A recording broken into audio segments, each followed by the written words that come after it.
I need a haircut. Yeah, you do. I I do should. too. I'm going Need to tomorrow. I I have need a to haircut trim appointment this tomorrow. bad boy up. That's what I should have went with the do rag. So I need to trim this bad boy up.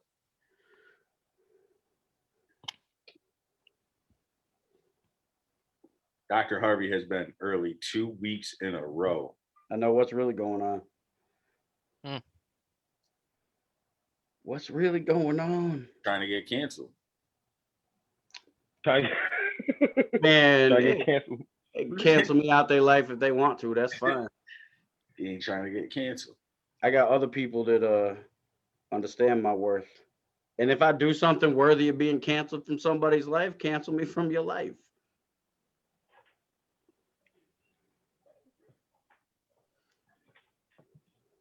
That's what that block button for is. Block, unfollow. But we need your vote in November. He said, "Yo, hold on a minute." Let's not take it all the way. He said, "Hold up, man. Hold your fire." Slow down, slow down. You know what I'm saying?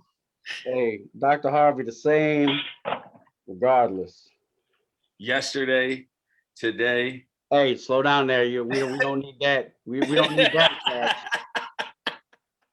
Nah, I'm not that consistent. Man, You guys, thanks for coming in and joining. We're gonna give it just a couple minutes before we get started. Do us a favor, like, share, invite somebody in. Again, definitely appreciate it. But we'll get started here in just a moment.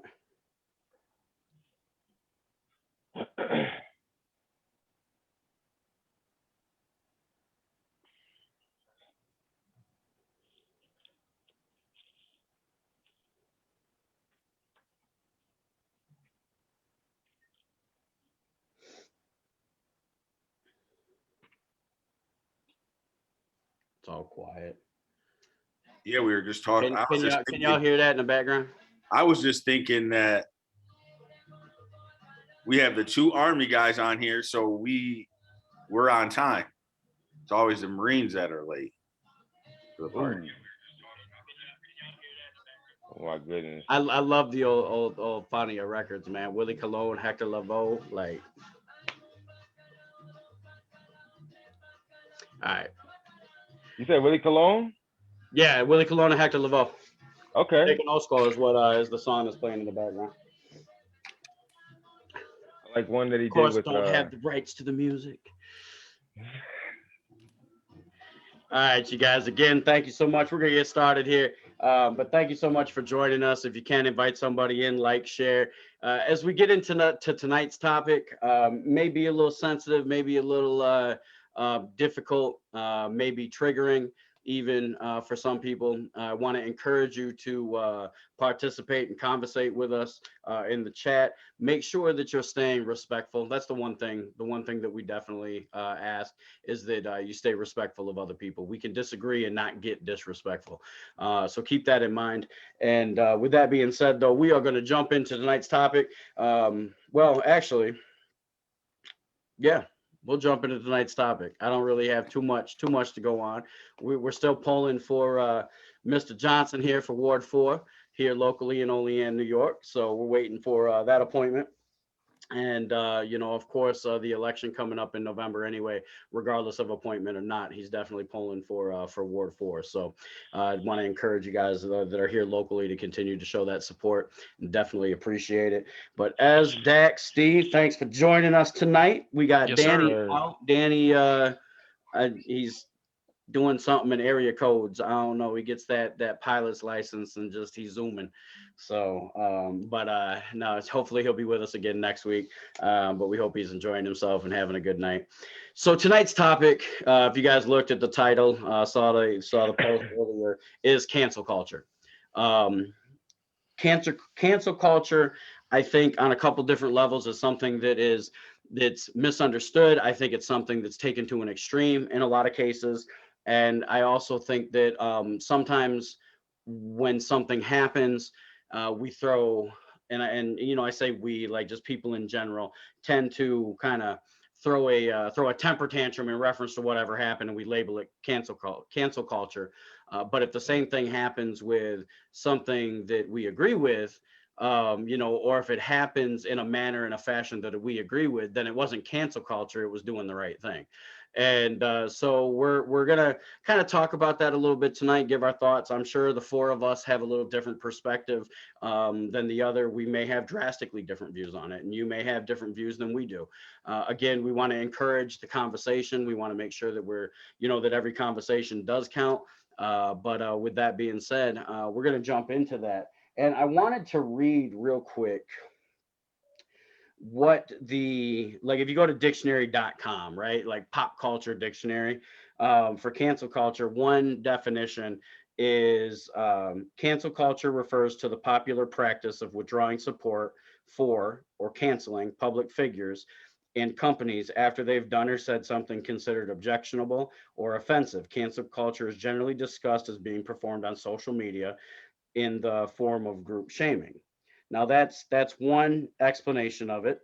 Another explanation of cancel culture, is listed as the attitudes within a community which call for or bring about the withdrawal of support from a public figure, such as cancellation of an acting role, ban on playing an artist's music, removal from social media, etc., usually in response to the accusation of a socially unacceptable action or comment. Now, those are just a couple brief, basic definitions, etc. With that being said, it's something that obviously is a hot topic right now here in the country on various things, especially the last couple days. Like, there's all kinds of people that are sharing posts about how Dr. Seuss got canceled and they're canceling Dr. Seuss, and that's actually not even what happened.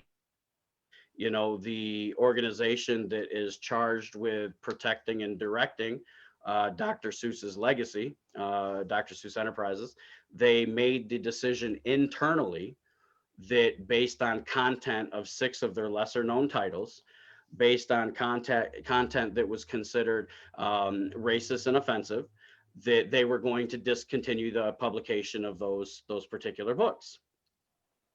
To me, I feel that's responsible. Dr. Seuss didn't get canceled. You can still pick up Dr. Seuss books. You can still read Dr. Seuss books. They just looked at the material, and regardless of the time period, the material, if it's offensive, if it's oppressive, if it's racist, and you're ultimately okay with that, past, present, or future, I have to ask the question: are you trying to ignore that it took place, or did you prefer that to take place? If we get in an uproar over that, because it wasn't forced, it really wouldn't fall under the umbrella of cancel culture because nobody forced it. It was an internal decision that the organization charged with protecting Dr. Seuss's legacy made, that they felt was in the best interest of the legacy. I don't see anything wrong with that.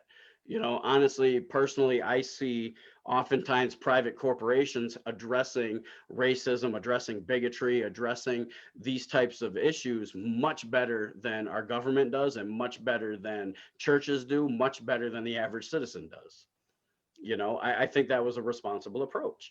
And, many of the people complaining about the Dr. Seuss in general really only reference 2 of Dr. Seuss's books most of the time. Like, they're not even all that familiar with the library that Dr. Seuss has.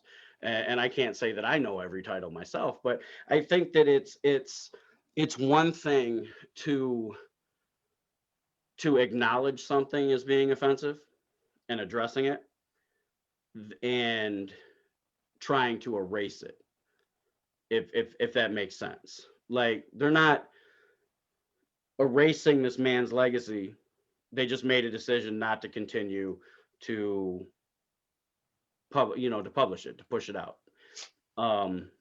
Yeah, and I think a lot of the misconceptions about these kind of events are because people get their news from their buddies on Facebook and Twitter. Right. And so if you go to the source, you can see that, you know what, Hasbro with Mr. Potato Head is making a family line later this year or something, and they thought about changing it to just Potato Head, and then they switched it back, and now there's an uproar because everybody's talking about it on Twitter and saying, "Oh, we got to cancel Hasbro because they were going to do the right thing, and now they're not doing the right thing." And you know, there are people involved in these situations that are making decisions that are not always based in trying to cause a divide or trying to create issues. And so when it comes to like you're talking about with Dr. Seuss, nobody knew the whole story at first, and many people still don't care to look at the story. All they hear is there are Dr. Seuss books getting canceled, and so they go on a rage hate and say, "Oh, Dr. Seuss taught me how to rhyme growing up," and all this stuff. But the longest words in Dr. Seuss's books are maybe four letters long. If they're real words, if they're fake words, they're longer. But so it didn't really teach you much. But needless to say, there's no reason, in my opinion, there's no reason that something in that situation needs to be such a huge deal. Actually, they should be commended for making the choice to stop producing those books because they found, okay, well, what is it, 75 years ago, right? Mhm. 70 years ago or something like that. Well, the author of the Dr. Seuss books had a mindset that was not correct and did not understand the beauty of diversity, and so wrote some characters that were culturally probably acceptable at the time, but are, as we grow in understanding of how other people, especially Black people, were treated then, and now we look back, okay, make the decision to remove those books. Thank you, great job. Let's move on. I don't know why it's such a big deal. Well, I do. It's because of Twitter and Facebook. That's why. Well, yeah, and like with Hasbro, right? My understanding with Hasbro is that the line, they're having a Potato Head line. They still have the character Mr. Potato Head, Mrs. Potato Head, you know, et cetera, from what I understand. My frustration, like with the whole Mr. Potato Head thing, is like people are seriously getting upset at the gender of a potato. Like that's what we view as important. And I think a lot of what has become involved in cancel culture has been you're taking away something that I'm accustomed to. Not that it affects anybody at all. Because whether you call the toy Mr. Potato Head or you call it Potato Head, you call it Mrs. Potato Head, second cousin, third removed Potato Head, little Ray Potato Head, like whatever you call it, it's not gonna matter. It's still Potato Head. You know what I mean? And there's a level of, you know, something's being taken away from me that I'm used to. You're attacking my childhood. You're attacking my, well, you know, if racism and bigotry is wrong, and it's wrong today, even if it was socially acceptable 60, 70 years ago, or 20 years ago, or 30 years ago, or 100 years ago, that doesn't make it right. Ago. What's that? Or 2 years ago. Or 2 years ago. It doesn't make it right. And I think that that's one thing that people have to realize. It's not always about, oh, we're canceling him. No, a lot of times we're addressing the issues that have been at hand. You know, like the issues with the Confederate statues, monuments, right? And moving those. Like, oh, you're erasing history. Well, first of all, you're not erasing history. Most history has been manipulated and dictated by the victor and the powers that be during the time period. Even current textbooks are manipulated by states that dictate what does and does not go into these textbooks and how it's presented in these textbooks. You know, I remember a textbook growing up where we talked about Japan or not Japan, excuse me, Egypt. And on one of the pages in full color was a blue-eyed blonde with an Egyptian headdress on. You know, and that was growing up, that was depicted, that was an Egyptian. You know, that's what I was taught was an Egyptian. Now, come on now. you know, and so there's aspects of that. And so when the statues were beginning to be removed and beginning to be taken down, and people are like, oh, you're canceling this stuff, it's so terrible, it's horrible, it's evil, you know, it's wrong, you're messing with our history. Well, you know what, I don't necessarily have a problem with the statue. Put it in its right place. Put it maybe in a museum, right? And actually teach the actual history that went behind that particular figure, that particular individual, you know, address it appropriately, you know, but it doesn't have to be put on display and celebrated in the public, because that type of behavior should not be celebrated, you know? Yeah. I actually have a question. Mhm. There was a for Ezra and Dax, there was a Yes, sir. time where all was revealed about comedians who played blackface characters. Mhm. And also, I don't know if I'm allowed to separate it, but comedians who played black characters, which in my understanding is different than blackface. But what besides basically the books that Dr. Seuss had characters in it, blackface characters that were incredibly racist. And so some of the portrayals of comedians with the black circle painted on their face were obviously racist caricatures, but there are white actors who have played skit roles as black characters. Is that something that offends you personally, or is it something that you would like to stop? I understand that we want to give black actors and comedians the roles that are appropriate for them, and so that's taking away from those actors and comedians, right? But some comedian, well, just if you could answer my question, I would appreciate it. As far as that type of entertainment, it's not really being a, if the character is supposed to be of African descent, or whatever they may be assigned, then it should be given to that specific, you know, nationality or race, just because of the fact that it would make it more real. Now, if it was in the eye of the director, where they just want to sit there and just like change everything just to make a point, okay, that'd be different. You see what I'm saying? I hear you. So I Yep. would, you know what I'm saying, I would assign that part to somebody that is of that race of pigment. And It would. for Ezra, let me just say one more thing. There was a time where there everyone was calling out Sarah Silverman and Jimmy Fallon and all of that for like skits on Saturday Night Live. So Yeah. keep going. Well, like, I think it just, if that's the case, like, because I understand what Dax is saying, but look at White Chicks with the Wayans brothers. Like, You know what? like, it has to be both ways. You know what I mean? It can't just be one way or the other. So, like, I get it. You're right.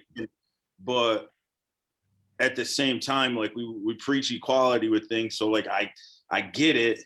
But, like, back then, like, you're talking about older blackface characters, like the Saturday Night Live skits with Jimmy Fallon, and Right. that it wasn't really like, I don't know, I really didn't take offense to that kind of stuff.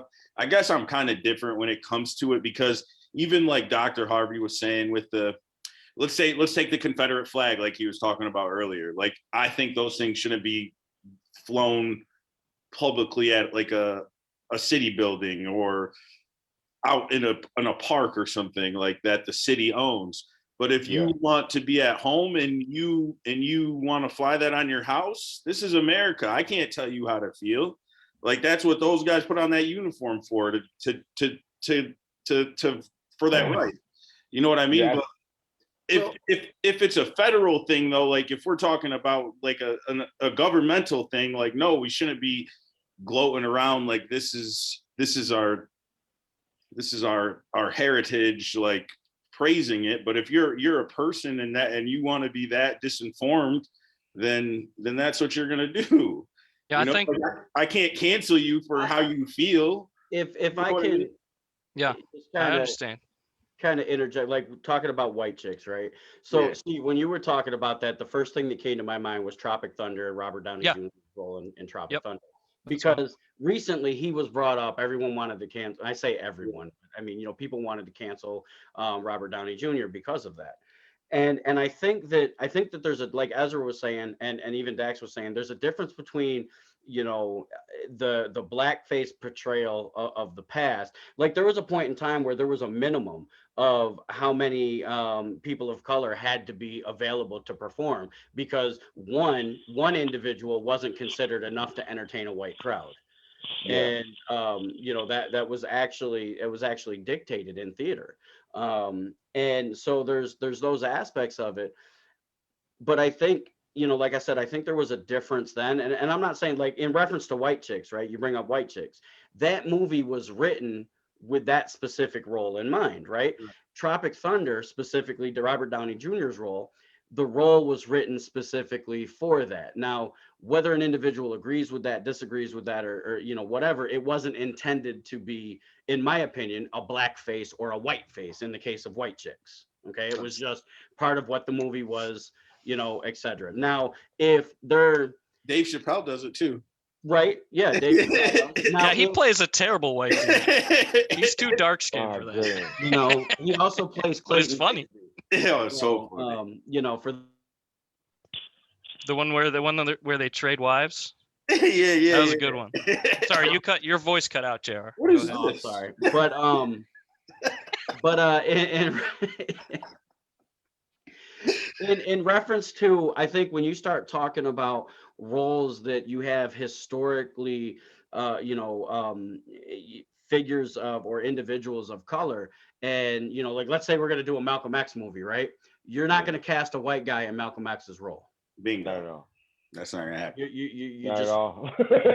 you just I mean, not, you could have used Martin Luther King though. but I mean, but it really doesn't matter. No. You take the movie Gods of Egypt, right? Have you guys seen that movie? Yeah. Gods of Egypt. Okay. Mm-hmm. So Gods of Egypt, it has it's got Gerard Butler in it. He plays the villain. It's got the hero is the same guy that played Jaime Lannister in Game of Thrones. But Brett? you look at this, watch this movie, and the cast is predominantly white. And here we Yeah. are talking about a movie centered around Egypt. And so there was a lot of talk, and oftentimes still is, about the lack of representation in that movie. Not that there was a problem that there was white folk playing roles in that movie, but just that there was very little representation for people of color on a movie that took place and was based around legends of Egypt. Yeah. So And so, people come out in that aspect, but I think, for me, my first experience with cancel culture, much to many listeners' dismay, and they probably won't like to hear this, but my first experience with cancel culture was the church. Oof. It really was. It was the church. Oh. It was, like a game like Pokemon was just, it was evil, and I've experienced people like this, that those type, oh, it's all the devil, it's demons, it's this, it's that, Dungeons and Dragons and Pokemon, and all these things are so evil, get rid of them, burn them, do this, do that. And when you're young and impressionable, a lot of times you go right along with what you're taught. Like, okay. And maybe you're not going along with what you're taught, but you're afraid to catch, you're afraid to catch it on your backside. So you go along with it, Yeah.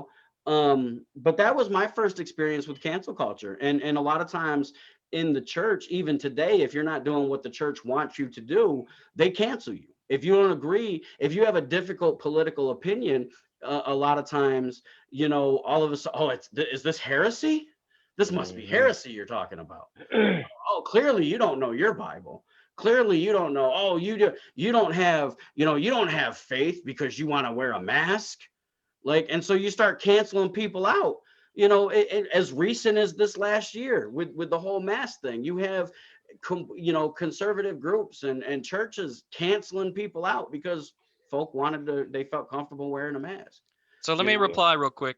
So I asked that question knowing that I would receive, I was thinking I would receive a few different perspectives on it. And I wanted to bring up, Jamie Reynolds says it's correcting society to what we think it should be. And I think that is what the purpose of it is. But I think sometimes, I'm sorry, every time, it's like telephone, okay? So the problem we state is, okay, these representations of the racist figures in this particular situation, the racist portrayals of these figures in show business done by white people is absurd, and it needs to stop. It's racist, and we can't perpetuate this. That's probably how the first conversation about it started. Then it turned into a little bit more, where it's okay. Well, now Jimmy Fallon can't play. He did do a racist blackface one, but this comedian can't play a black character when it's designed for this because he's white. And then it goes even further. And anyone who's ever played somebody who's not their race is racist and can't be on TV anymore. It's sort of like, not that any of those things are right or wrong. This is just all the opinions. It turns from one thing that seems to be wanting to correct society into something different, into something different, into something different. And then there's a mass canceling of people who had no intentions of doing anything wrong, don't perpetuate doing these things wrong continually, and when they apologize are sometimes not forgiven and they're still deleted. And so that's sort of why I wanted your opinions on it, but I also think that it's a game of telephone because, again, social media turns it into that. But I just wanted to reflect on that for a minute, the growth and expansion of it based on people's opinions enveloping the whole deletion of whatever's talked about. I had this All right, now, conversation. Okay, go ahead, Dex. I'm sorry. go ahead. Well, I Evan. had that conversation like basically pretty much earlier, especially with the Dr. Seuss thing, because like right now what's going on is like it's not like you said, it was the executives that said, hey, we're gonna take these off of the shelf. Right now it's being portrayed like, oh, it's the far left liberals saying to take these Dr. Seuss, cancel Dr. Seuss, take them out of this, and it's trying to pin everybody against each other, when it's really not even the case. I remember back when George Bush was the president and they did it to the Dixie Chicks. Do you guys remember when they steamrolled their CDs and stuff just because she said something about George Bush? Like, imagine if they said something about Donald Trump, it would be terrible. They would definitely get canceled. Man, Steve, I think you pointed something out though that I think we need to be careful of, because I think a lot of times in what becomes cancel culture, we are in danger of not affording an opportunity for multiple points of view, which I think is important. I think it's important to at least foster conversation, because if you can't foster conversation, you can't progress, you can't grow, you can't learn. And the other thing too is if we're not careful within the current state of cancel culture, we can prevent a person from changing, because a person can see, you know what, man, that was wrong. I'm sorry. That's not what should have happened. absolutely. I'm going to do better going forward. I'm not going to keep doing that. And the current cancel culture mentality says, we don't care. You're done. You don't have that opportunity. Well, pretty soon, what's going to happen is you're going to cancel everything. We're not going to have anything. True. There's That's what's gonna always happen. somebody that's going to be offended by something. Somebody's always going to be offended by it. Like, I could be, you know what I'm saying, offended by a whole lot of stuff, but I choose not to.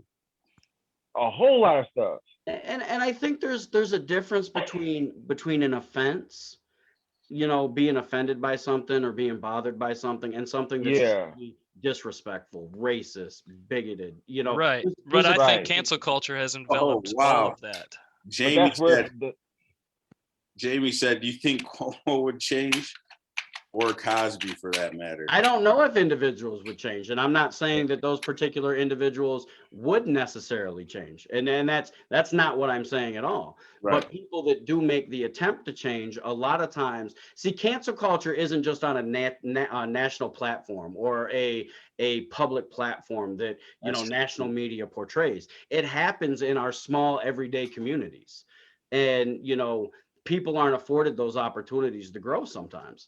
And, will they grow? I don't know if they will or not. And I'm not saying continue to perpetuate, what they do. No, the behavior needs to be canceled. 110%. The behavior needs to be canceled. Look what happened to Doherty. But what's that? Look what happened to Doherty. To Doherty? Yeah, he got canceled right up. Oh, we had an individual here, what Ezra's talking about. We had so Jamie, we had an individual here. He was an alderman. And during the height of the pandemic, when businesses were starting to require customers to wear masks, and he this particular alderman would go in and go live on social media, and and they would he would essentially berate the business and the employees there, and I'm not wearing a mask, it's my right, and this, that, and the other. And the community stood up and said, yeah, no, that's not cool. And there were other questionable comments and racial comments that this particular alderman would make, and the community was like, yo, enough is enough. And he ended up resigning from the position.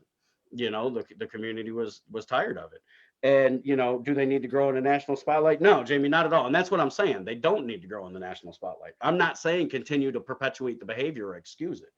That's not what I'm saying at all, But what I'm saying is we don't necessarily allow people or afford people the opportunity to grow and change. We say we do, especially all of us that say we're open-minded and we're accepting and, these types of things. But a lot of times we contradict ourselves in those actions, unfortunately. Well, I'd like to say that in a role such as alderman, if you make public actions and words and speaking in a way that clearly the public doesn't like, or is inappropriate, you should be removed from that leadership position in order to fix yourself or work on yourself.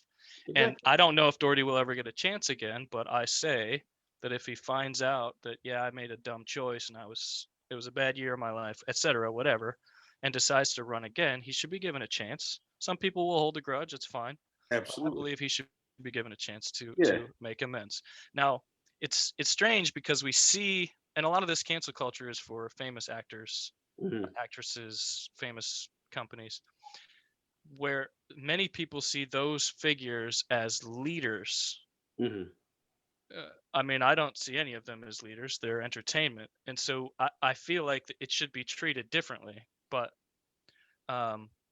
leadership roles, public leadership roles, yeah, people should, like, even in the church, as you were talking, JR, leadership roles that make bad choices and things that are currently inexcusable should be removed so people can work on themselves and given a chance once they figure out that they've done wrong and have corrected their ways. I don't know what to do about movie actors. Like, it doesn't affect people. Like, they don't have any I don't have any policy creation powers. They have nothing. Where they do affect people, unfortunately, is they do have influence. Unfortunately, in our culture, in our society, they have influence on the general public. They do. And to say that, it's almost like the argument where, well, we can accept all these other changes, but we can't accept that a murderer can serve his sentence and come out of prison a felon and be a changed individual. Well, if that person can be a changed individual, then somebody that was canceled because of XYZ can become a changed individual. That doesn't mean they stay in the spotlight. There's consequences for their actions. There's consequences for what they did.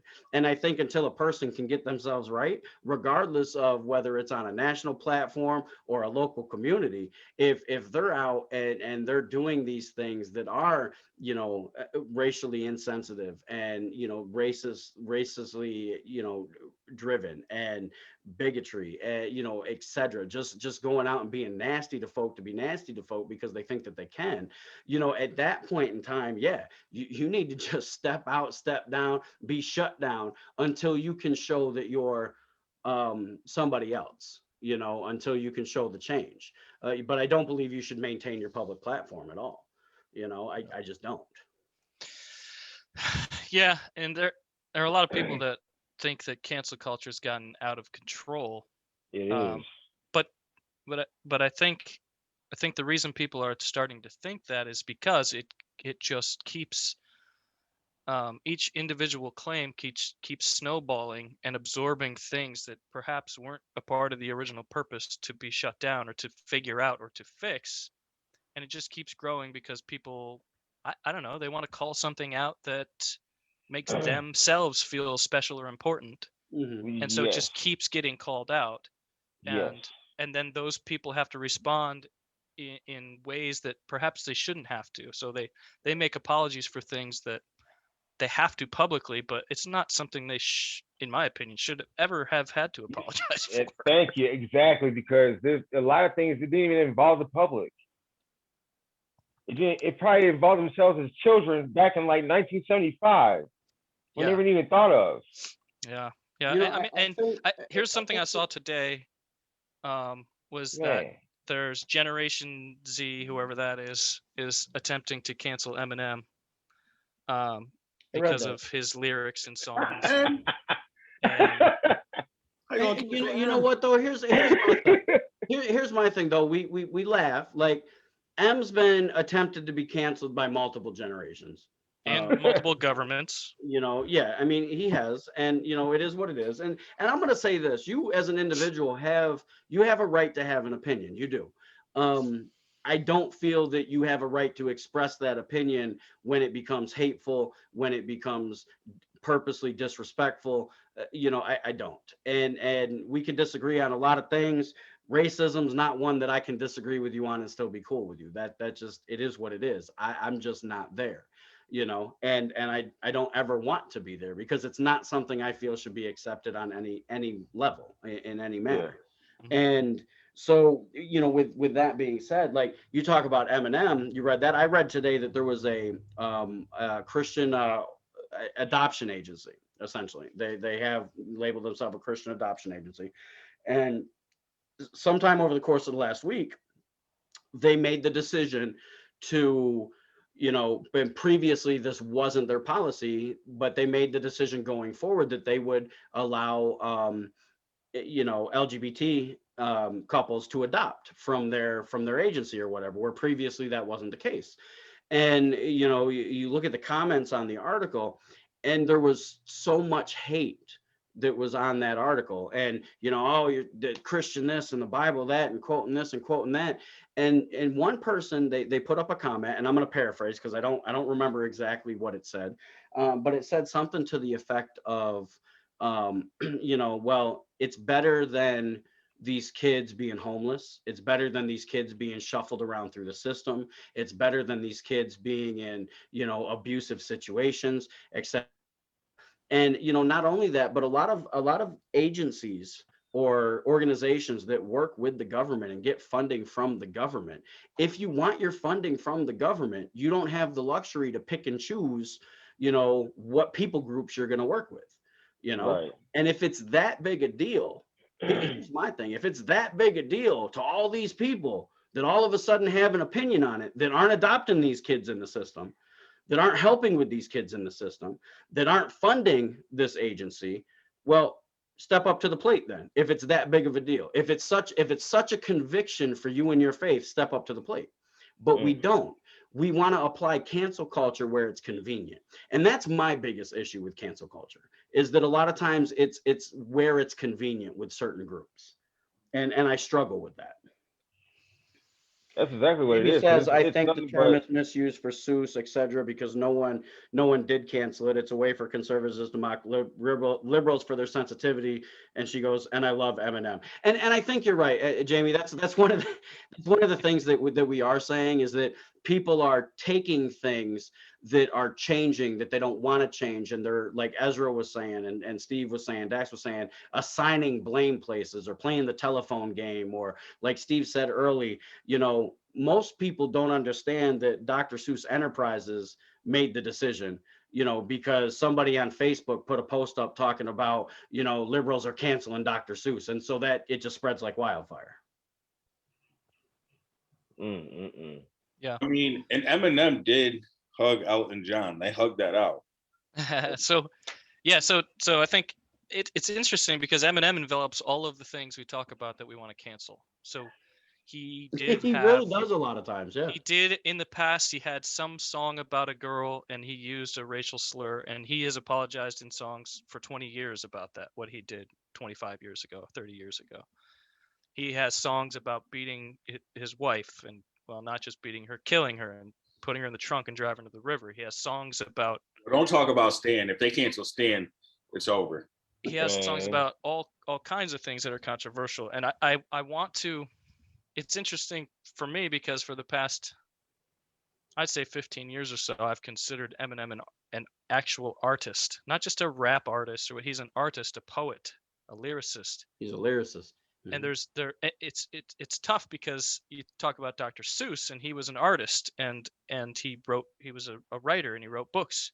And Eminem is an artist, he writes lyrics. And where does the line of art and message and self-reflection in being presented to the public get crossed, where it's no longer reflection and it should be labeled as offensive? So that's the tough line we have to figure out, because right now the line is huge and it covers everything. You can't say anything that may offend someone, which is the most boring life I could ever imagine.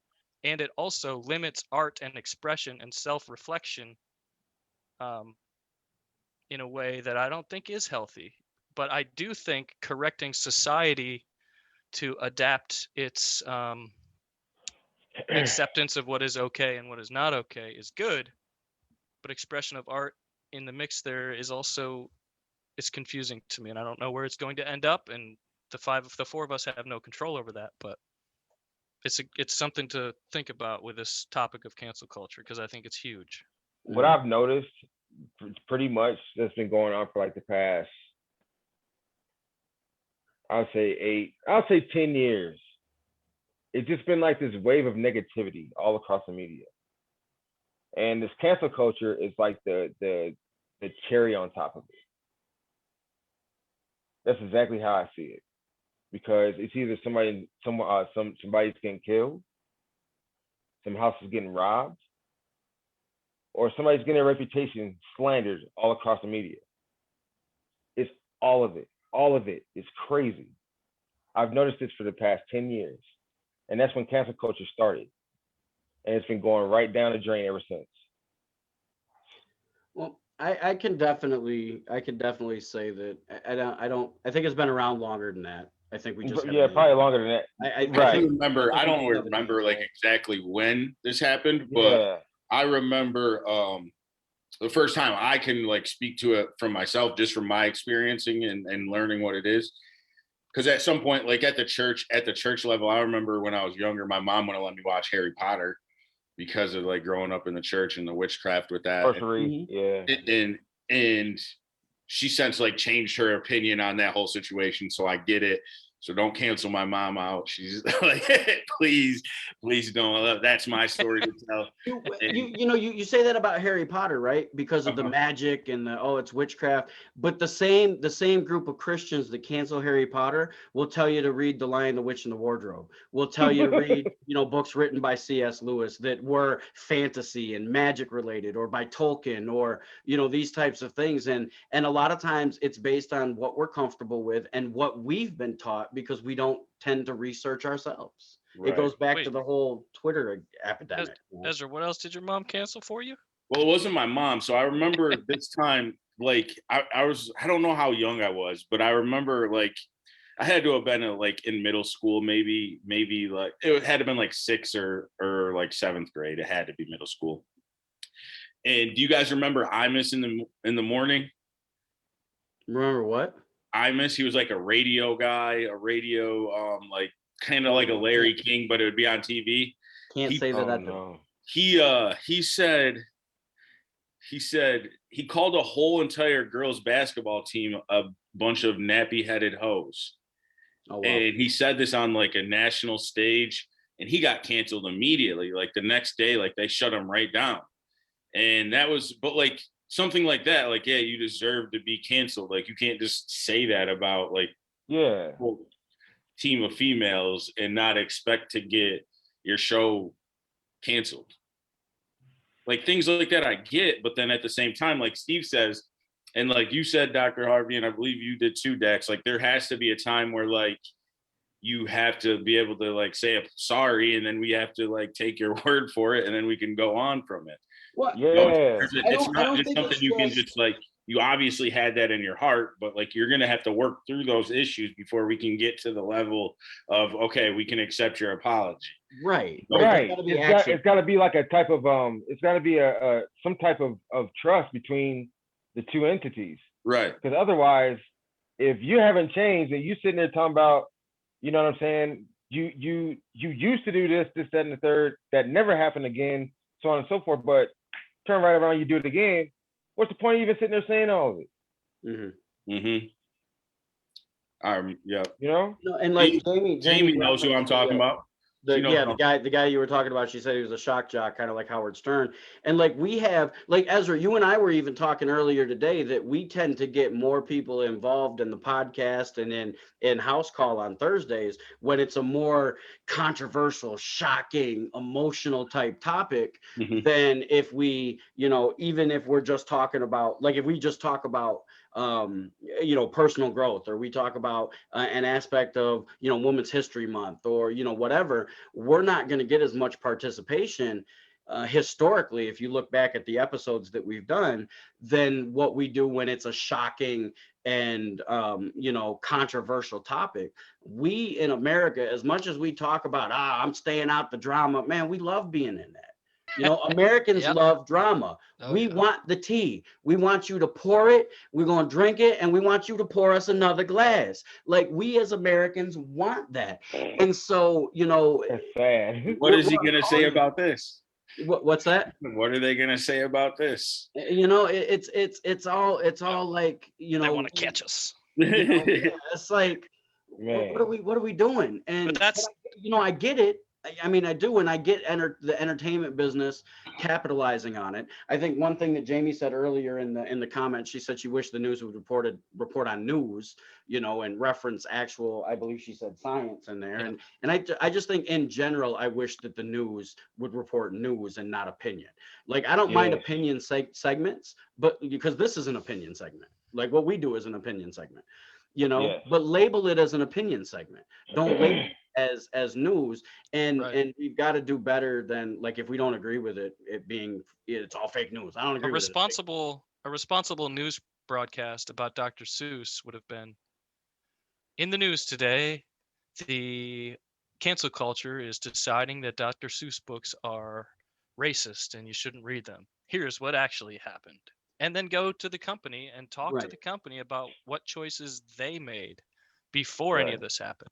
Mhm. Yeah. But the laws were changed, what now, 40 years ago, where TV does not have to present facts. They can be opinion based. And so they can say whatever they want. And that's what they've chosen to do wherever the money lies or wherever the power is. That's what Yep. they do. So I don't turn it on. Yeah. I'd rather watch Reflections with Dr. Gary Harvey to learn things. But what I'm concerned about with all of this is that I'm not actually concerned. Society will correct itself. We will reel in the cancel culture to be a corrective culture instead of a You think cancel so? culture. I do. I have It's your hope prayer. and I have hope and faith in it that it will correct itself. Yeah. Because I don't know why, but they will. And because I don't think it's healthy for people to not be able to reflect upon their mistakes, especially publicly, and have accountability with their close friend groups, because people will be afraid to reflect on their mistakes or things they have done or choices they've made with other people for fear of losing everything and having to move to another state where no one knows them. I mean, that's what it's growing into right now. And I think that I think we'll correct ourselves to be a corrective culture as opposed to a cancel culture. I hope. My hope, honestly, my hope is that we can understand and embrace, embrace the diversity that we have, and learn from it. Ultimately, like you're talking about correcting, transitioning from this cancel to a corrective culture, or reeling it in, or that type of thing. And right now you have to. I've come to the place where I've realized that, and it's a struggle for me sometimes because I'm a very opinionated individual. If you guys haven't noticed, I mean, I'm extremely opinionated. I can have something to say about anything, and a view about anything. And when I'm very passionate about a topic, I will continue the conversation. Even if the conversation is falling on deaf ears, I would continue to push and press the issue or the conversation. And I've realized recently that if an individual has absolutely refused to even listen to a different perspective, there's not much you can do until they're willing to listen. And to me, being willing to listen isn't the same as being willing to change or adjust, but it's the first step in the process. And if a person isn't even willing to listen intelligently and process the information, and I'm not saying the conversation won't get heated, because it very, very well can, but if they're not willing to listen, then you're almost not going to do anything but frustrate yourself trying to explain and trying to show different aspects. And I think that one of the things in the country right now is we have to get back to a place where we're willing to listen to people that have different thoughts than us. And I think that's a starting point, and then we can start addressing other issues through that and teaching people through that. And because the way that you're raised can really mold your thought process. And then you can hit a certain age where you're like, no, this is the way I think. I'm not changing, I'm not doing this, and that type of thing. And so I think if we're going to make that transition from cancel to corrective, we've got to be able to start having conversations, and they be safe, productive conversations. Not that they won't be heated, like we've talked about in earlier episodes. Sometimes we got to hit pause on the conversation, walk away from it, and come back to it. But we've got to be willing to have those open and honest conversations. Yeah, I agree. Yeah, and I I'm agree. thankful we get to do that together on this platform. I think we found a way to. I mean, we all don't always agree, but it sounds from the outside that we're all having a cordial conversation, and we can work out understanding at least what other people are talking about or think or believe without being offensive or calling people out as dumb or ignorant, and Right. we can learn ourselves and adapt to be better people together. So I like it. Mhm. So thanks. No, I appreciate it as well, because there's a lot of things that I'm very ignorant with, and that I've learned from you guys throughout these conversations. And I try to do that, try to stay open to that. And it's not always easy, especially when you're passionate about something. It's not always easy to go, oh man, maybe my view was screwed up. That's hard to do sometimes. Yeah. It really is. But final thoughts. We can go around and get everything wrapped up here.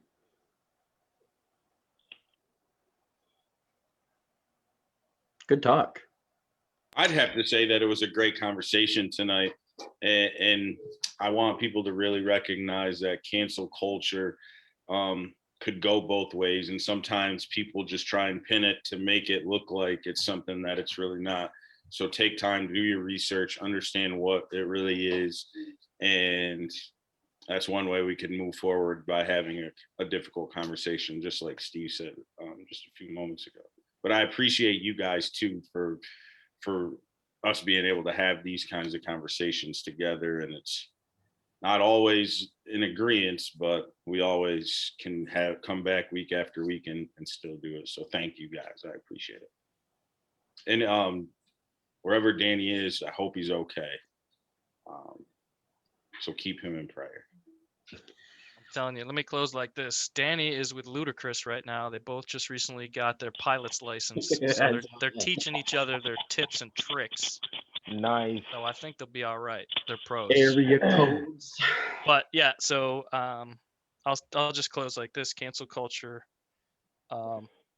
I pray and hope that it turns into corrective culture, so people do have a chance to redeem themselves and change for the better. I think accountability is important, but deleting people like on a computer is not something that can be done. And there are real people involved, and there are feelings and mental results of being canceled that maybe we don't want to talk about, because suicide and mental illness is a tough thing. And yes, mistakes are made, but let's roll this into a corrective culture as opposed to a counterculture. And I think we can correct society's mistakes and individuals' mistakes more responsibly and appropriately, and we'll be better off for it. So thanks. Thank you. Just can I say one more thing before you go, Dex? No, sorry, you're done. Go. You're done. Thanks. You're Please canceled. do not cancel my mom. Canceled. I'm canceling you. Everybody's canceled. We won't cancel your mom. Don't worry about We're it. gonna cancel you, but not your mom, so she can be with us next week. We'll cancel your wife if she doesn't get you that Xbox controller. Yeah, you are waiting on that Xbox controller, aren't you? You're muted. I didn't mute you. I didn't mute you. I thought I'm you muted? canceled me. I thought you canceled me out. Oh my Sorry, goodness. that's me. I Dax, mean, Sorry, Dax. It's all good. It's all good. Hey man, that was a good conversation because for one, this is not a conversation that I mean, like, not me. Well, I know for myself, I'm not used to talking about. So it kind of like it opened my eyes to a totally different thing that I need to look into as far as, like, you know, how people think as far as social as far as like the social world. Social conformity has a big deal with it. I mean, because people can hear somebody's name and then be like, well, he's canceled. We have to cancel him then.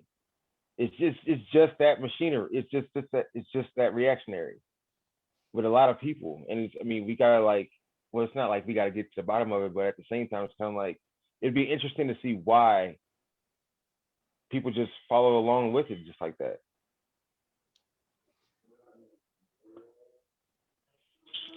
Can you hear me? sure. We'll look back and reflect upon this era for however long Yeah. it goes, and I'm sure we'll see. I mean, there's a lot of pain. That's it, Dax. Actually, there's a lot of pain caused by oppression. Yeah. Not just for African Americans, but for LGBTQ and people that are genuinely offended by situations. I'm sorry for speaking during closing, but it's all people good. are offended and people are hurt and people are making bad choices that hurt those people. Absolutely. So that's why it's gone to the extreme. But I think it can be done in a way that really assists those people that are offended and corrects those people that are offending. Sorry, I'm sorry. Let's keep Hey, you talking. good, bro? You good? So first, Jamie asked if there's any women on the panel. I've had guests on the podcast on multiple occasions. We do have some guests coming up for the panel, but I do not have any women who are regulars on the panel, and that's not because we're not willing to, just because no one has expressed an interest. But we're always willing to have people on to foster conversation. And that's something that on multiple occasions I've talked about, where, you know, if people are interested and get involved, to let us know, because we want the various opinions. We want the various thought processes, you know, because we all have different backgrounds. We all have different, our paths are all different. We all have different perspectives. And, you know, you guys know me, you know, like to, go back to my faith on a lot of my aspects. And, the Gospels are written by 4 different people, contain basically the same information, but 4 different perspectives. And so with that being said, it's definitely something that we encourage and we like, as well. But again, I can't force someone to want to be a regular on the panel, unfortunately. I wish I could, but I can't, because I got some names that I would like to I'd like to force to get on here. But no, with in reference to cancel culture, I think that we've hit some big things. I think a lot of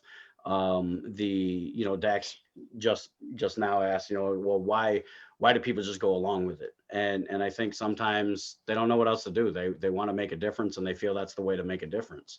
But I think in order for us to go from being what we think of as a negative perspective of cancel culture and turning it into a positive and progressive corrective culture, is that we have to be willing to be educated. We have to research the information. We can't just see something on social media that triggers some emotion and continue to fuel that fire. We've got to be able to separate what's real, what's not. Just because it sounds good and fits my thought process doesn't mean that it's right. One of the things that I've recently been talking about is, what's in the best interest of my city may not be my thought process, may not be my opinion, may not be my idea. And so if it's not in the best interest, regardless of if it's on my agenda or not, then that gets put to the side, because the people have got to come first. And so in that same type of approach, I think that it's one thing that we have to do. We have to make sure that we're educated on issues. And unfortunately, oftentimes, unless something directly affects us, we don't really research the information. We just run off of our emotion, unfortunately.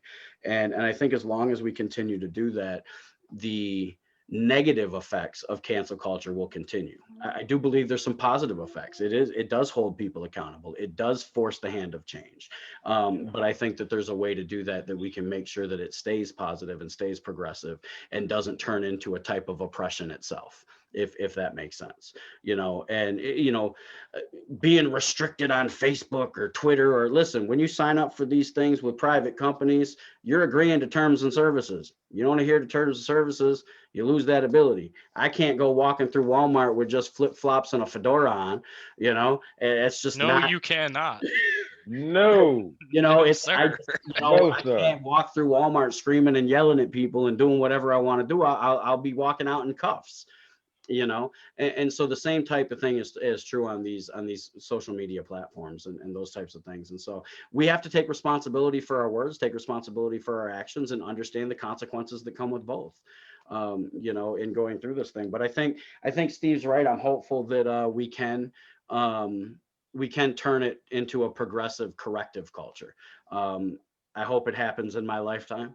I really do. There's a lot of pieces to that puzzle, but I'm confident that we can make some progress and do some good things. So with that being said, I don't have anything else tonight for you guys. Appreciate y'all tuning in and watching. It'll be up on the video will be up on Facebook. My dad for Ward 4. What's that?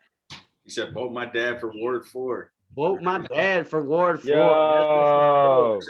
She said, vote the doctor for mayor, but they ran away scared. So They ran away scared. I tried to get them to say it on here, but they want to freaking. Hey, that's good. That's good. I tried to.